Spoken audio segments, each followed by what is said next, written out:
ஆனா புதுசா ஒரு அதிசயம் போட்டு யாரு வேணா வரலாம், காத்தடித்தால் பறந்து விடுவார்கள் துணை முதல்வர் இருக்காரு.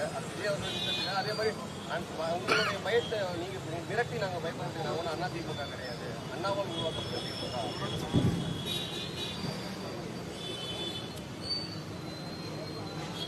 பயம் இல்லாம இந்த வார்த்தை வர வேண்டியதில்லை.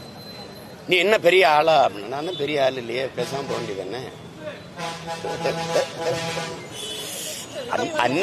அண்ணாவால உருவாக்கப்பட்ட திமுகன்னு அவருக்கு வேணா தெரியாம இருக்கலாம், யாராவது சொல்லி கொடுத்து சொல்லலாம். உலகத்துக்கே தெரியும் திமுக உருவாக்குனது அண்ணா தானே.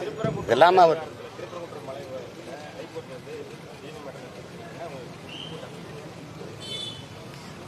அது உச்ச நீதிமன்றத்துக்கு போக வேண்டிய தேவைன்னு இருக்கு. விளக்கேத்தனும் தானே. நீங்க விளக்கேத்து, நீங்க உங்களுக்கு இறை வழிபாட்டை மறுத்து இருந்தா, நான் முருகன் திருமுருக பெருவிழாவை எடுக்கும்போது என்னை எளிவா நீங்க முரசொல்லியிலே கட்டுரை எழுதுனீங்க, பேசுனீங்க. அப்புறம் ஏன் முருகன் மாநாடு போட்டீங்க? ஏன் போட்டீங்க? நீங்க எல்லாம் குடும்பமே வேலை எல்லாருமே தூக்குனீங்க. அப்ப அது அந்த நேரத்துக்கு இப்ப எதுக்கு போகணும்? விளக்கேத்துற உரிமை இருக்கா இல்லையா? அதான் எங்க பேச்சு.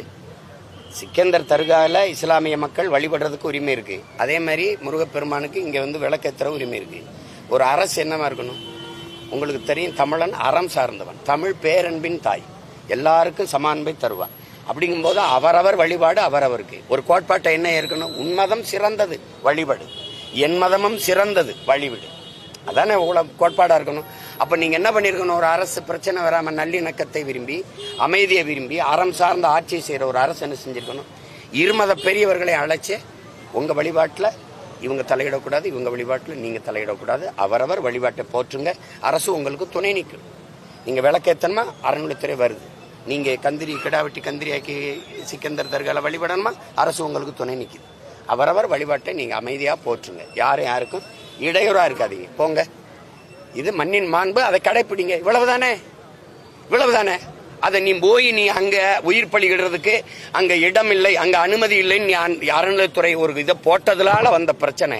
அந்த காவலர் கிடாயை வெட்ட போகும்போது பிடிக்கிறான். நேத்து வெட்ட போகலையே, பல நாளா வெட்டுறங்கிறாங்களே, ஏன் தடுத்த? நீ விரும்பி இந்த பிரச்சனையை உருவாக்குற. இப்ப இது ஒரு நொடியில தீர்த்திருக்க முடியாதா? அப்ப நான் சொன்னதை செஞ்சு ஒரு நொடியில தீர்க்க முடியாதா? எதுக்கு இந்த 2 வருஷமா, அந்த 6-7 மாசமா அந்த பிரச்சனை ஓடிட்டு இருக்கு? அப்ப திட்டமிட்டு தேர்தல் வரும்போது திமுக நினைக்குது இஸ்லாமிய வாக்கள் மொத்தமா தனக்கு வரணும்னு நினைக்குது. இப்ப நீங்க என்ன நடக்குது நாட்டுல? அரசியல் கிறிஸ்தவர் இஸ்லாமியர் திமுக எங்களுக்கு பாதுகாப்புன்னு நினைக்கிறாங்க, இந்துக்கள் பாரதிய ஜனதா எங்களுக்கு பாதுகாப்புன்னு நினைக்கிறாங்க. இப்ப இந்த அரசியல் தவிர்க்க முடியாதா மாறிக்கிட்டு இருக்கு. அப்ப 2 பேருமே தேர்தல் தேவைக்காக நீங்க இந்த பிரச்சனையை கையில் எடுக்கீங்க. என்னமோ எங்க முருகன் முந்தா நாள் தான் வந்த ஒரு இறை போலவும், அந்த திருப்பரங்குன்றத்துல நேத்து தான் கோயில் கட்டி முடிச்சிருக்கிறது போலவும் புரியுதா உங்களுக்கு?